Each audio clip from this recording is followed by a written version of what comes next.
our nation. A path full of freedom, democracy, transparency, love and harmony. A path of dialogue and debate. A path of unity, peace and development.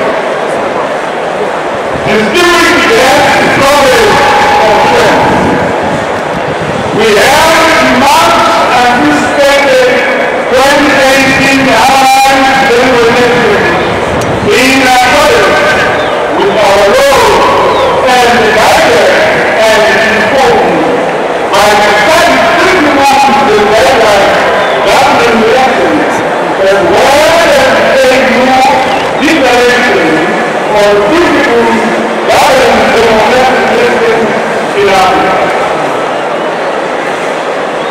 These were elections in which all parties were free to campaign in all areas of our country.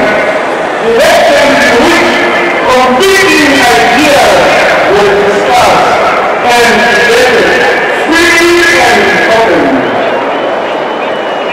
I took it upon myself to preach the message of peace, harmony, love, and unity before, during, and after elections. On 4th of July 2018, we were out in our millions to define our destiny and shape our future. Family and religion. With the eyes of the world upon us, and in the full glare of the broad spectrum of international affairs and global media. We all really exercise our democratic right to elect leaders of our choice, and indeed, this we did.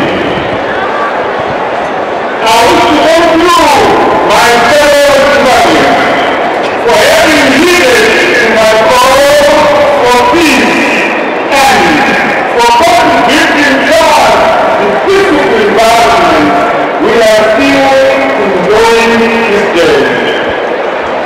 You demonstrated that Zimbabweans are, by nature, a peace-loving people, and that our democracy is indeed come of age.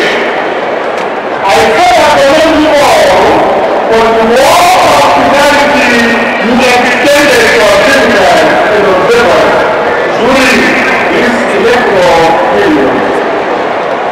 The isolated and unfortunate incident of violence that here this appeared on 4th October 2018 was unprecedented and most unacceptable. Such conduct should be ugly and the violence of our nature characterize the citizens as the Zimbabwean people. To put further information to the matter, I will soon be announcing members of the Commission of Inquiry in the same trial, who will